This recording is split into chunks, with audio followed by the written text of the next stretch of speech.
want you to imagine this morning. Imagine for a moment that you're George Washington, okay? You got the powdery hair, you got the wig thing going, okay? You probably look a lot better than he did. Imagine that you're George Washington, and you are the general of an army that's losing the war. And you've been losing for a long time, because that's exactly what happened in General Washington's case. They were losing to the British. Imagine that you're not only losing, one of your friends and one of your best generals turns on you and goes to the other side, which is exactly what happened to George Washington when Benedict Arnold, one of his friends, turned and started fighting for the British.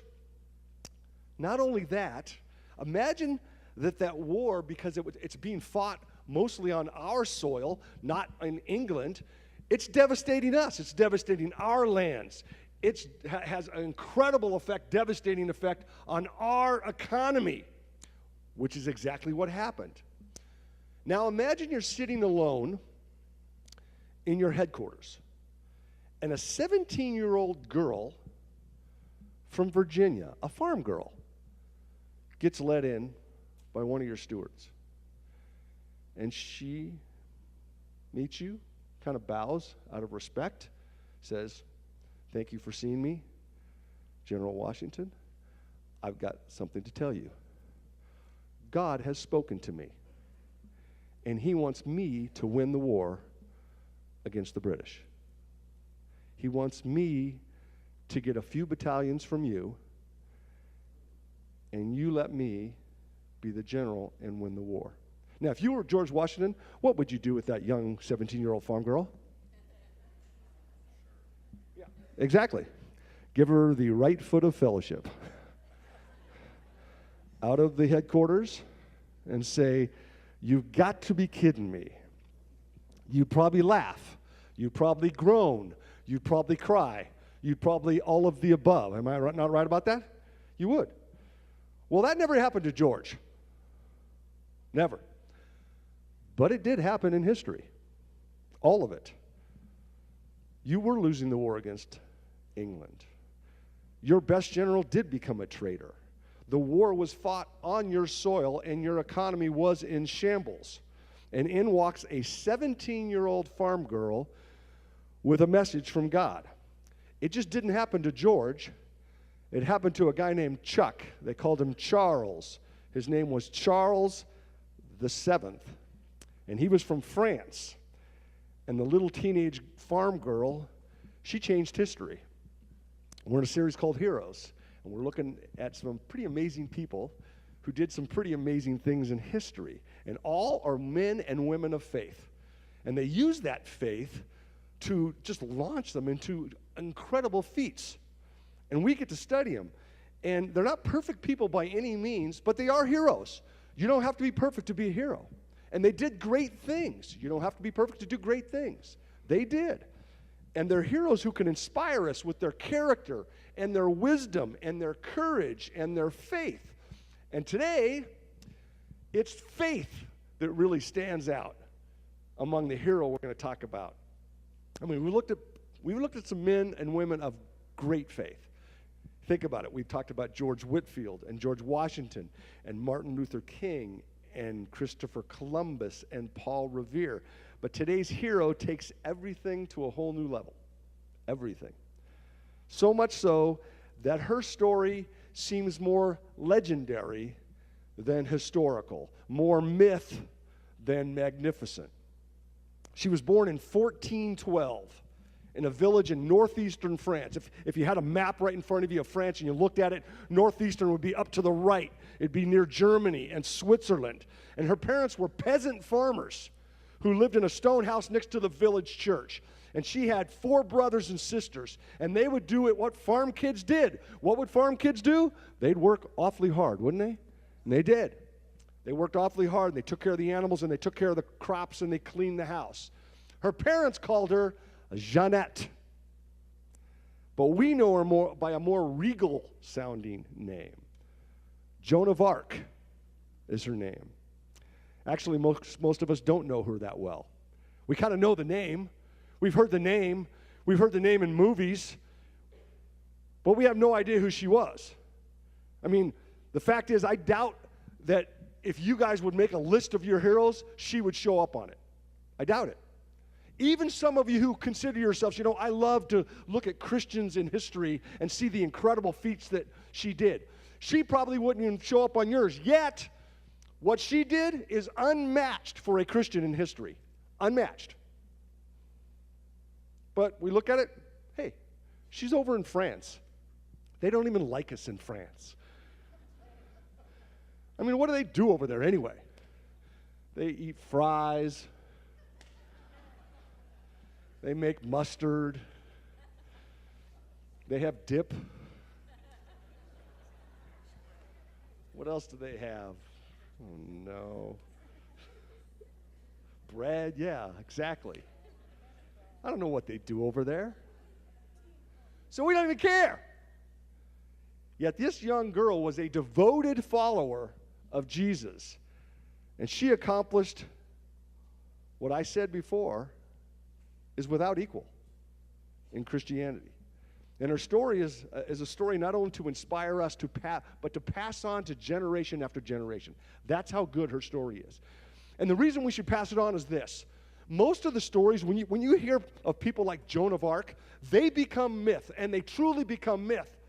And the problem with that is we don't realize that this is a real person who did these real things. And you know what happens? God becomes a myth. Because what she did was rely on her faith in God.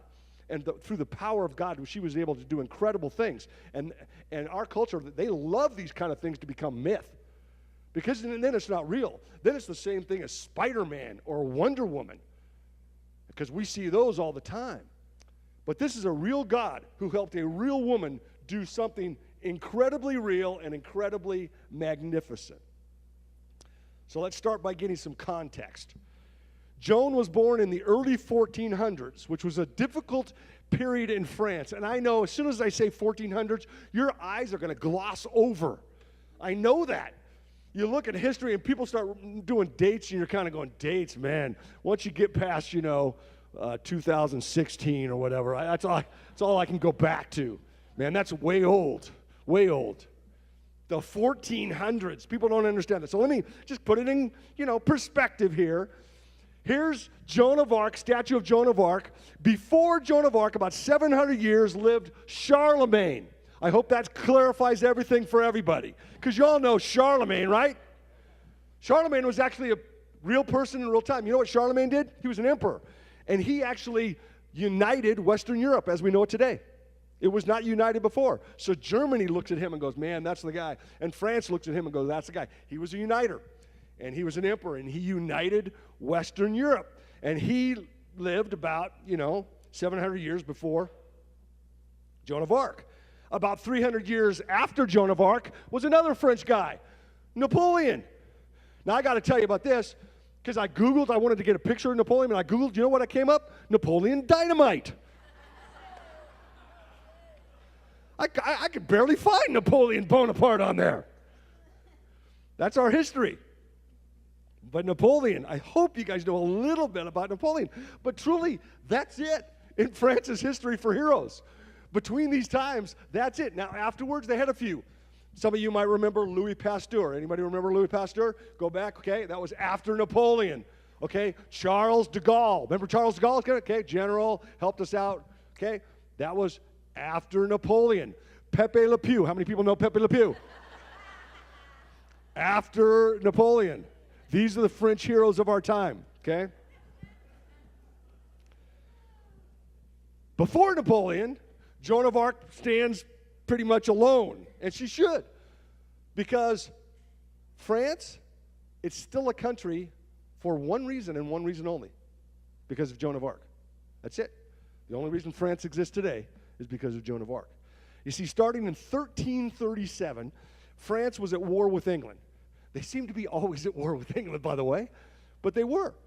And they were losing, badly losing.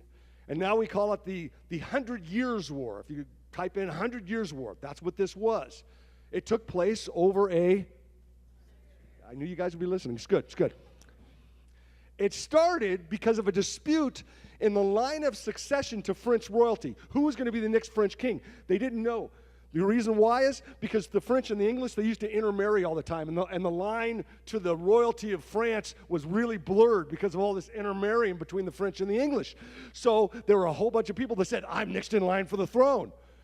And they would have followers, and then there'd be somebody else that said, I'm next in line to the throne. And they would have followers, and thus starts a war. And that's how it happened. The bad thing was that most of that war was fought on French soil, devastating their economy and their land. On top of that, their current king, a guy named Charles VI, here he is right here. What a guy, huh? He died. There he is, right there. These incredible graphics you hear at Compass, man. Only here do you get these. But he left a wife who was the equivalent of Cruella de Vil, okay? Right there. That's his wife. Isn't it always that way when you read about kings or queens in history? One of them dies and the next one is just somebody just horrible, right? Takes over. Well, that's what happened here. And she devises a plan with her husband's uncle. He comes in, they devise a plan when he dies. And it's basically to give France back to England as long as they were taken care of. And they sold it as a peace plan. Hey, you want peace with England? We've been fighting for 100 years. Let's have peace with England. The only piece they got was a piece of the pie. France got nothing. They would have been out and not a country at all. And that's what they wanted to do. Enter a 17-year-old farm girl who loves France, very patriotic girl who also loves the Lord, a woman of faith. In fact, her friends wrote that she prayed more than any girl they had ever met. And over the last 5 years, she's 17 now, but over the last 5 years, since she was 12, she said that she was having these things called visions, she called them. And they were from God. You ever have those? Anyone? Ever have somebody tell you that they had visions for God? How do you argue with somebody that said they had a vision for God? That's what my wife uses all the time. I got a vision for God. Take out the trash. It's kind of a specific vision. I understand it. Anyway, she had these visions. She would see these angels called messengers from God, and at first they would encourage her in faith. That's what they did at first.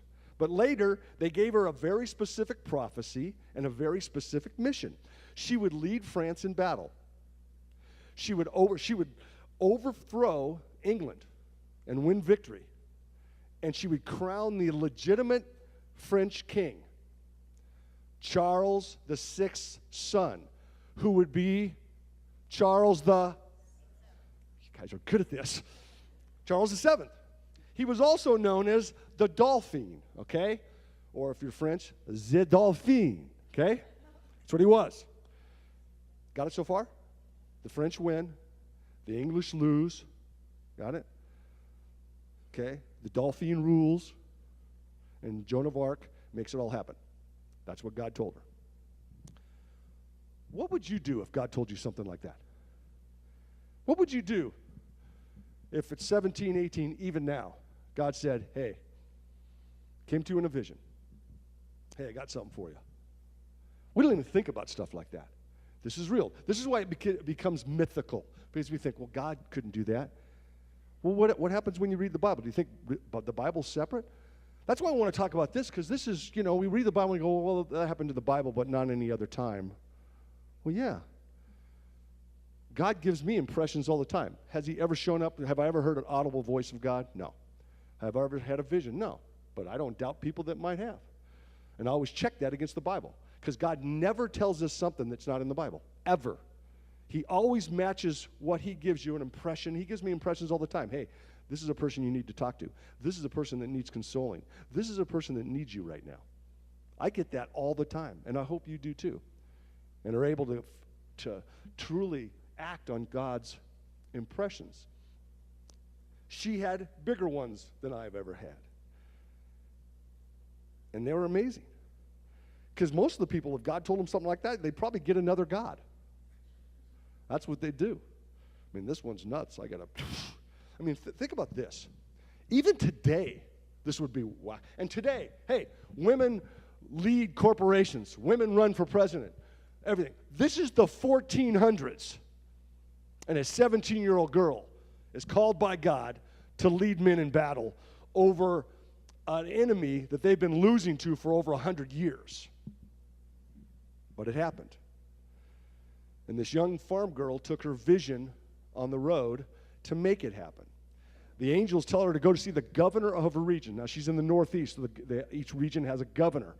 And she went to the governor to ask for an armed escort because she had to get through enemy territory to go see the Dauphin, who she wanted to crown. But she needed his permission to say, hey, I need some regiments here. I need some battalions here. I need some help. I'm going to lead them. But what do you think the governor did? Back to the right foot of fellowship. Are you kidding me? 17-year-old farm girl is going to lead us in battle?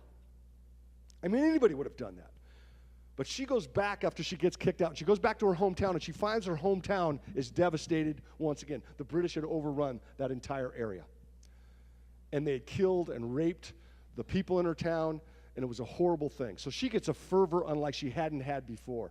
And she goes back, and for 6 weeks, she's in that governor's face saying, I need an escort. I need to go see the Dauphin. I need to go see our future king. I need to lead this in battle. This is God's will. And finally, she says this.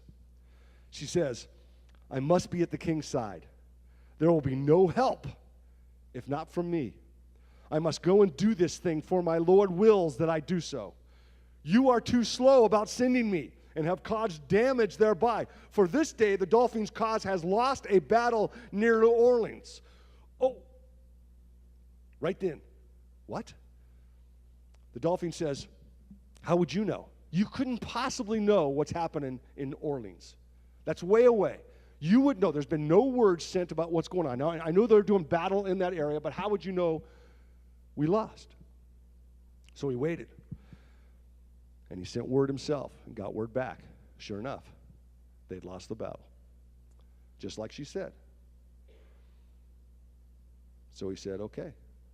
He sent her to the Dauphin, who was 350 miles away through enemy territory. In fact, here's a map at France of that time. Here's the map. So you look at this and say, okay, red and green are English, because the English not only had themselves, they had people in the area of Burgundy, okay? And Burgundy, the Frenchmen in Burgundy actually joined the English. So the French nationalists who were in yellow had to fight themselves and the English at this particular time. And up in the northeast is where Joan of Arc is from, and she had to travel all the way through enemy territory to Chinon, which is where the Dauphin had his headquarters. So that kind of gives you a sense of what's going on. So when she left to go down there, she dressed like a man. And she dressed like a man to be less conspicuous. And the governor gave her her first sword.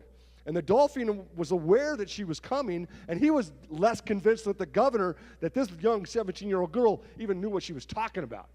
She probably was mental. She was a mental case.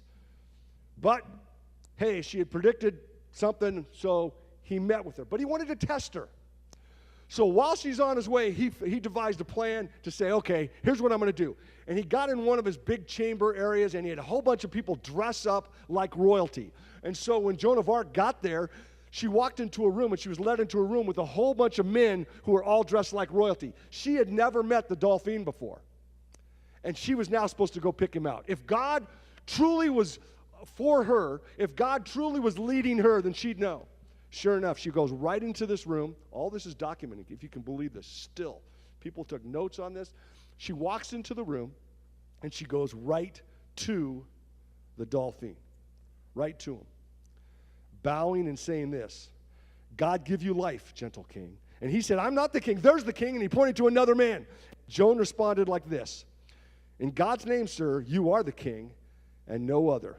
Give me the troops to secure Orleans and to take you to Reims to crown you king, for it is the will of God. And she proceeded to tell him even more stuff that she couldn't possibly know about his private life. And she'd tell him. And he was like completely stunned. How'd you know that? How'd you know that? And she kept at him and said, let me go. Let me serve in this way. I want you to be king. And we're losing the battle. God will protect us. God will lead. Let me do. And he commissioned Joan of Arc to lead an army into battle, even though many of his advisors were completely against it. But having a female leader was both a new and challenging experience for French soldiers. Would you not agree? Was. Yet she won them over. And she won them over with her wisdom. She won them over with her courage in battle. She was amazing. And she not only won them over, she became a hero to them. Why? She won. Doesn't winning help a lot of things? She won, and she won, and she won, and she won. In every battle she was in, the Lord gave her victory, and she always gave him credit. It's the Lord, not me. It's the Lord, not me. And these men who were not used to having a woman lead them anywhere, let alone in battle, treated her as a hero. Because God led her, and she let God lead. And it's amazing how that happens when you let God lead in your life. And the thing about it is, she expected victory. She expected it every time. She expected God to work in that way. And Webster's dictionary defines expectation as this: a strong belief that something will happen in the future. And Joan of Arc had a strong belief that God would give her victory every time, because God had told her so. And her confidence took the English by surprise. In fact, before she won the Battle of Orleans, which is a huge battle, she had sent a letter to the English leaders, urging them, and I want you, this is her own words right here, we'll put them up there. Surrender to the maid. That's what she called herself, which was actually a humble term. Maid back then is a young girl or a virgin. That's what a maid was. Surrender to the maid, she says. And then she says, who is sent here from who? From God, the King of heaven.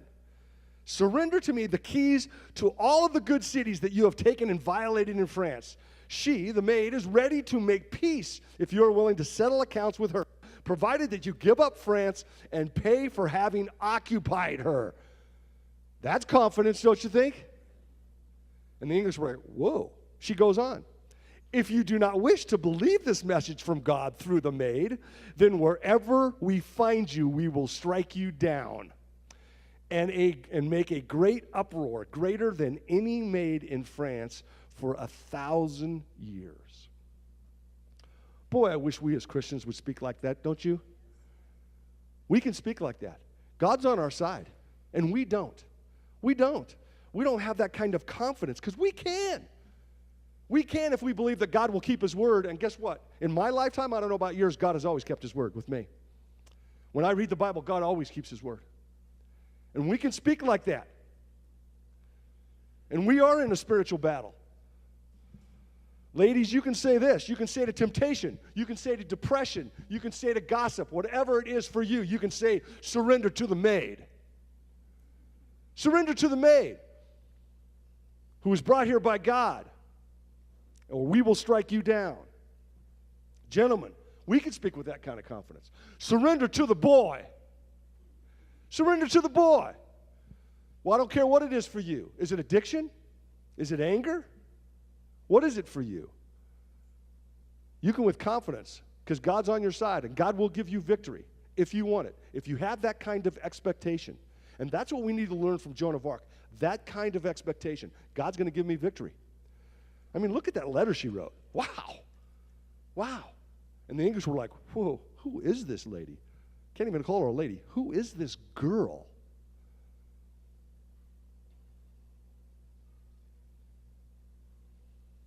It all comes down to this. What do we expect from God? What do we expect from God? Do we expect victory, or do we expect failure? Joan of Arc's story reminds me of a guy in the Bible. And I just want to go over this. It's just a quick story, and I'm going to put it all up there. It's just a few short verses. I want you to write down the reference so you can read it at home. It's in Mark 10. It's a guy by the name of Bartimaeus. It's a great story. It reminds me so much of Joan of Arc's story. It's another story of expectation. Jesus was visiting the town of Jericho, and he was there just before he went to Jerusalem, and we all know what happens when he finally got to Jerusalem, and he went through, and they put him on a cross. But right then it says in verse 46, as Jesus and his disciples, together with a large crowd, were leaving the city, a blind man, Bartimaeus, which means son of Timaeus, was sitting by the roadside begging. When he heard that it was Jesus of Nazareth, he began to shout, "Jesus, son of David, have mercy on me." Many rebuked him and told him to be quiet. "Shut up. You're a blind beggar. This is Jesus, man. This is the man. He's coming into our town, Jericho. The last person he wants to see is you. Get back." So they're like, "Shut up." And what does he do? What does it say? But he shouted all the more.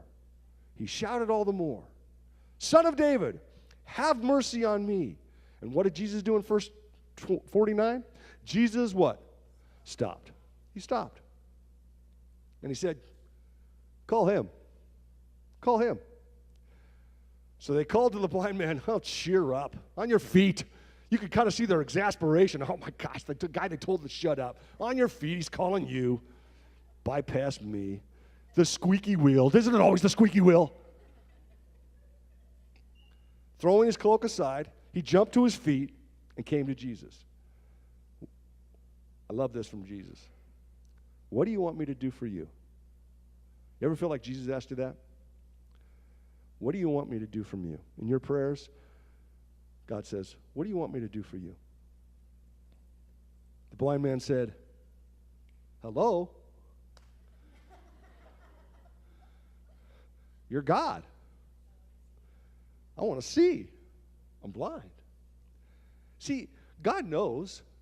Jesus knew. You think Jesus didn't know? But he still asked the question. Still wants us to come and say, "What do you want?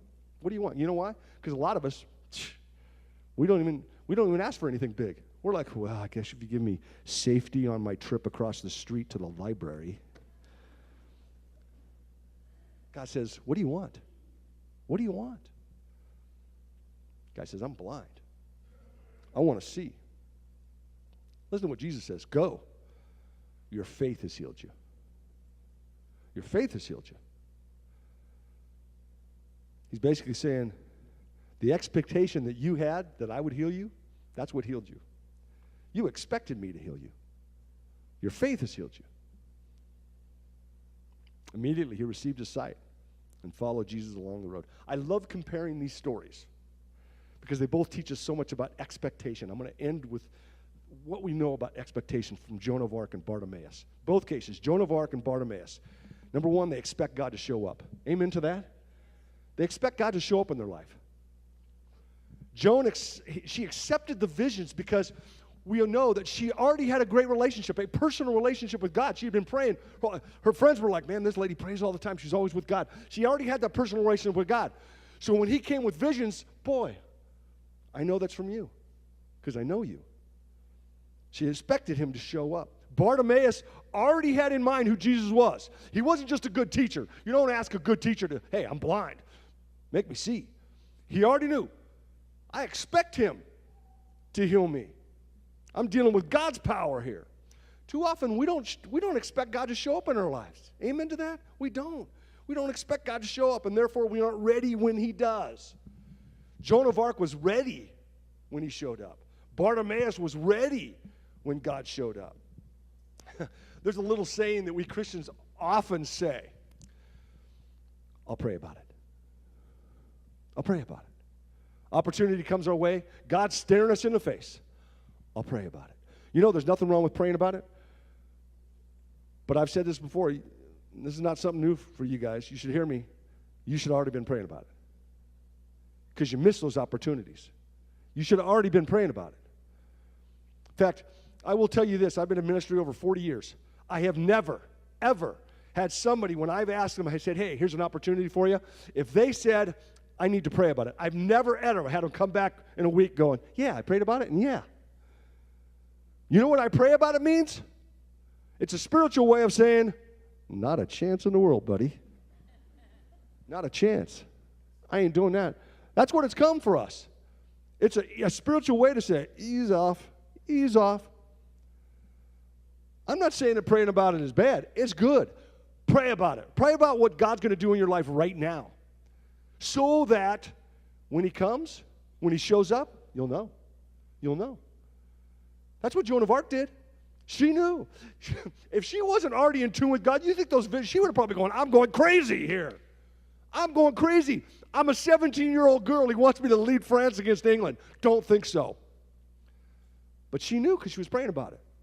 So when the opportunity comes, and that's what I want so much for our church, so when the opportunity comes to each of you, whatever that opportunity God's bringing you, going, man, that's from God. You'll know it's from God because you've been praying about it. It's good stuff, isn't it? I love this stuff. Joan of Arc, oh, my goodness. I get excited about her, even if she is from France.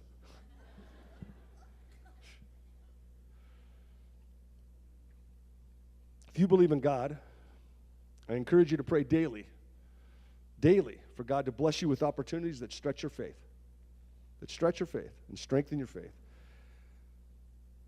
And then expect Him to do it. It's all about expectations. Expect Him to do it. And as your relationship with God deepens, you'll be able to recognize those opportunities and you'll seize them and you will be blessed. I guarantee that. Because that's what happens when you take God's opportunity. You'll be blessed. My prayer is that we never lose that childlike faith. I call it that Christmas morning faith. You know, when the kids are ready to go, oh man, they're so excited. I hope that's the way we are about God. We're so excited to get those presents from God, those blessings from God, those opportunities from God that He brings. Expect God to show up. Number 2 is this: expect resistance. Joan of Arc and Bartimaeus, they had resistance, didn't they? People were shouting at them, get out of here. Get out of here. You're crazy. Keep your mouth shut.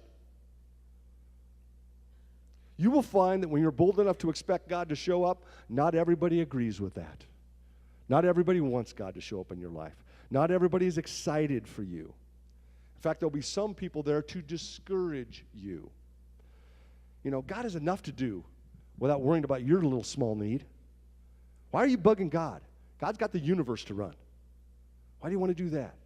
You know what? Sometimes that discouragement comes from yourself. You say, well, God doesn't worry about me. God really wouldn't want to take this on. God got other things more important than me. Maybe that's what we do. Let me tell you something. The sun in the sky is 93 million miles away. It provides the gravitational pull that holds the planets together. Yet, the same sun that does all that will warm your face on a sunny day.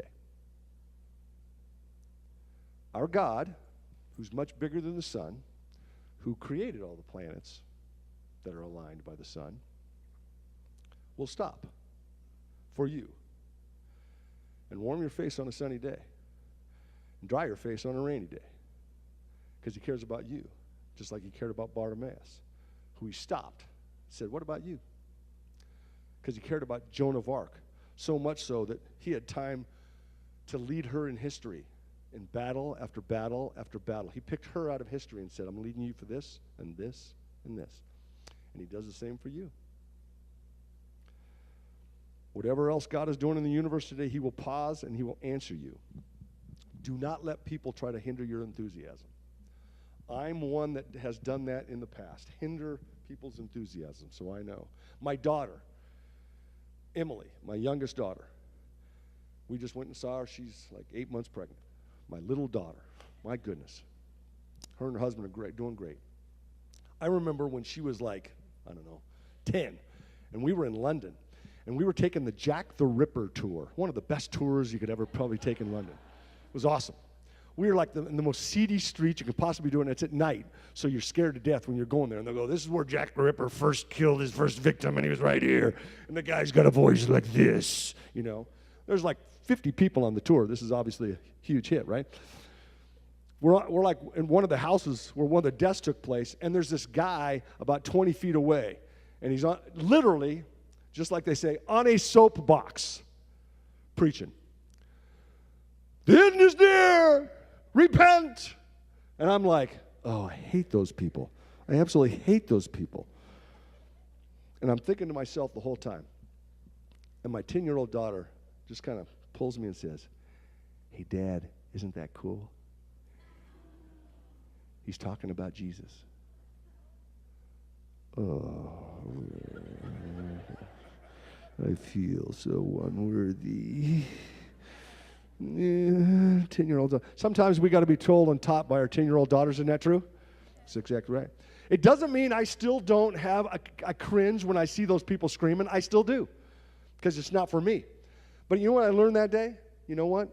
If somebody reaches out and says, hey, you know what? That's what I needed. That's what I needed to hear that day. Okay. Okay. You just don't know. You just don't know. That's for you. Expect resistance. Move through it.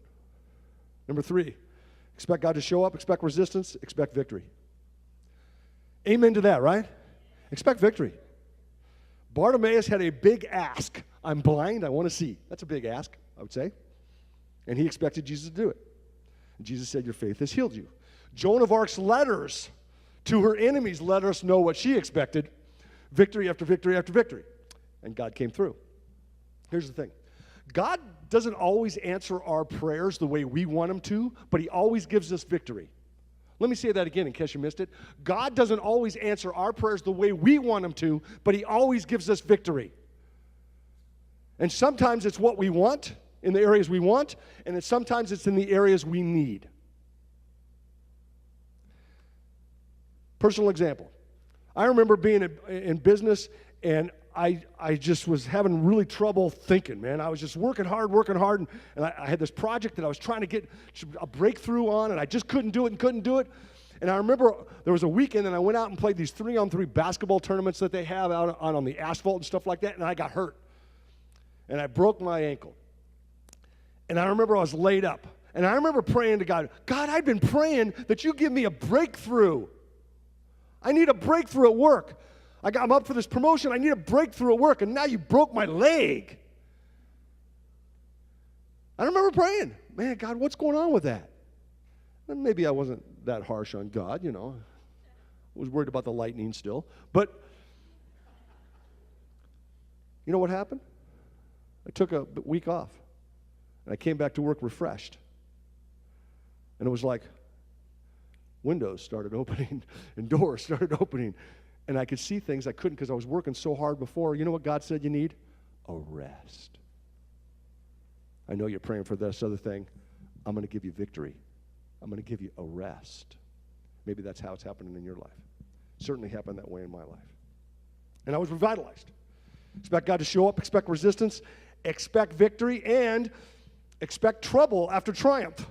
Now, my wife always hates when I end with, this is the last one. She goes, end with hope, Drew, end with hope. Okay, I'll work out some hope in this one.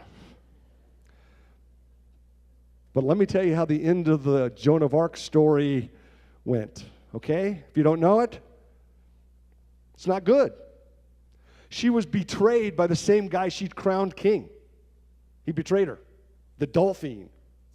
She was captured, thrown in prison, and eventually burned at the stake. And that's probably all you know about Joan of Arc, because all the pictures of her are like this one. Burned at the stake.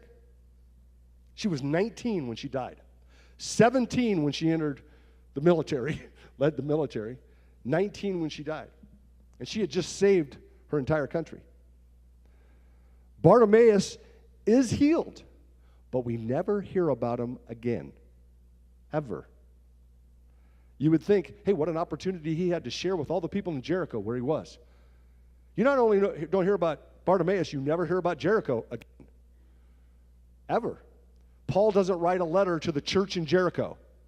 Peter isn't bolstered by the church in Jericho coming to help Jerusalem. Man, this guy, he went from blind to seeing. You think he would have gathered people up and got a big church going. No. Expect trouble after triumph. Here's the thing. We preach the truth here. This is not a prosperity gospel. You know the only prosperity is in the afterlife. We all have, that's the hope. That's the hope. But there's going to be trouble. It's going to be trouble. Satan will keep the spiritual battle going as long as he can. But here's the thing you got to know. God will give you victory after victory after victory after victory in the battle. And guess what? He's won the war. I read the end of the book. He's won the war. But he lets it go on. And the Bible tells us why. He wants to be patient. You know why he wants to be patient? He wants more people to come to him. He wants more people to hear about Jesus. So if you're going through trouble right now, I got something for you. Tell other people about Jesus. More people come to Jesus, God might say, okay, that's the end. That's what God's about. He's about bringing more people to him. And there's always this battle going on, and he's patient. Until then, we'll all experience short-term pains in order to receive long-term gains. But I want to say this because it's so important. Because I talk to people all the time that are so frustrated, they'll get a victory in something, and then boom, another battle. And they go, wait a second, I just had a victory over that. Great example is my oldest daughter. My oldest daughter, Amanda. I've told you this story before. When she was 16, she got cancer. We prayed. We had a whole group of people just praying for her. We didn't know what was going to happen. But you know what? God gave her victory in that. And we're thinking, okay, that's good. She had her one trauma in her life. That's great. 2 months before she was to wed her now husband, he falls down. They have no idea what it is. Rush him to the hospital. He's got a softball-sized brain tumor. Cancerous. Have to postpone the wedding. We're thinking, wait a second. I thought we had victory over this. And now she's got to deal with cancer again. It's not her, but it's her husband. What's going on? And God gave him victory in the battle. And God used Amanda to basically shed light for an entire hospital wing who used to come to see her and go, what the heck? Why are you so joyful? If I had this going on in my life, I would just be cursing the God. And Amanda's going, no, man, he's a great God. And now Amanda, she's the most fearless person in our family. She's like, what can hit me now? Nothing, man. Nothing. Are you kidding me? Bring it on. And the rest of us are like, God gave her victory. She wasn't always fearless. God gave her victory over her fears. That's how God works. Victory over victory. Let me tell you a story and then I got to go. This last week, you guys can stay here.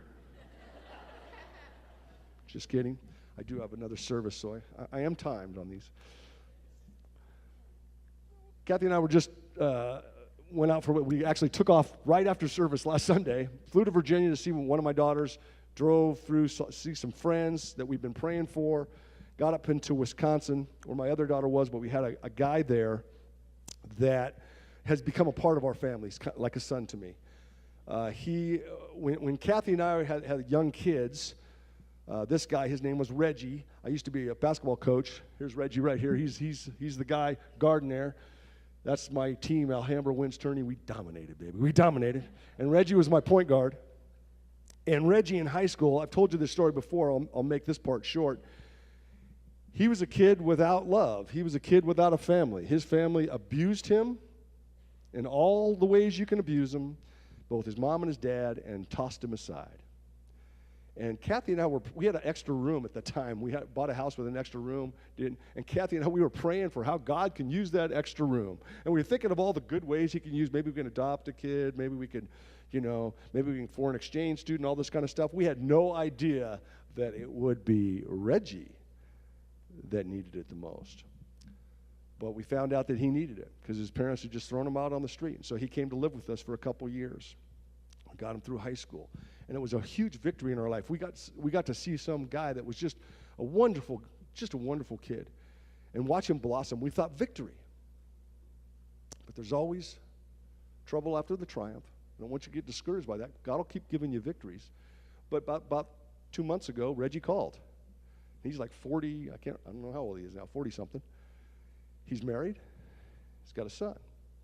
And he said, Coach, you're the only one I can call, but I'm having problems. I can't get through the day. I want to be a good father. I want to be a good husband, but I'm having trouble communicating. I'm having trouble trusting anybody. I've had trouble in my life with trust. Well, no kidding. No kidding. And he was at the lowest point. And this guy's a proud kid. To call me was just, I know it took a lot. And he said, that 2 years I lived with you was the best 2 years of my life. No, we didn't know that.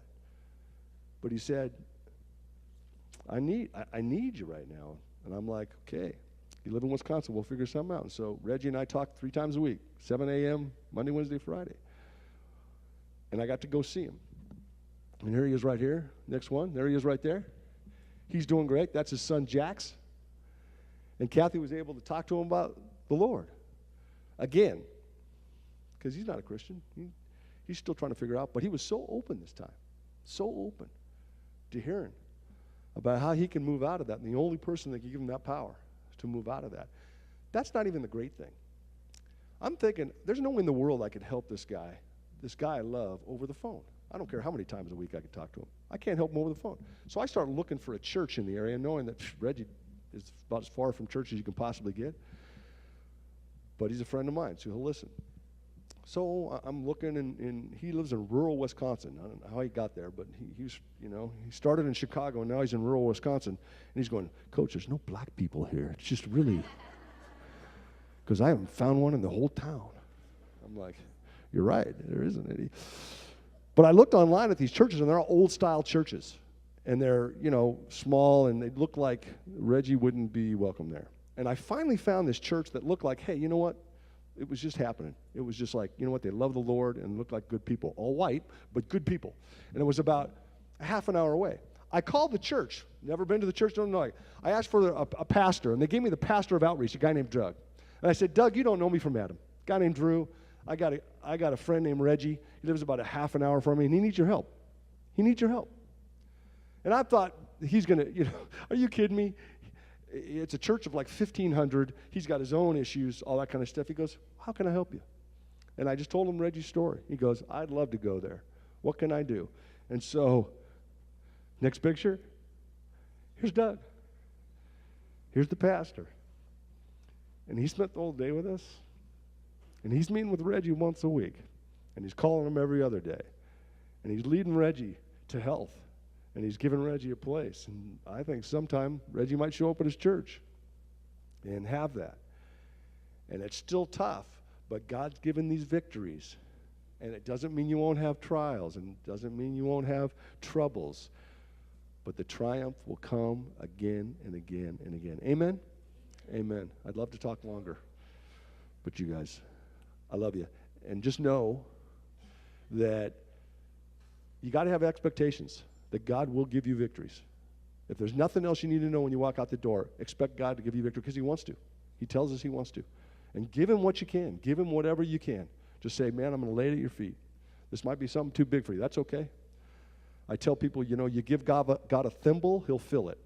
You give God a bucket, he'll fill it. Give him a bucket. Much better than a thimble. Amen? Let's pray.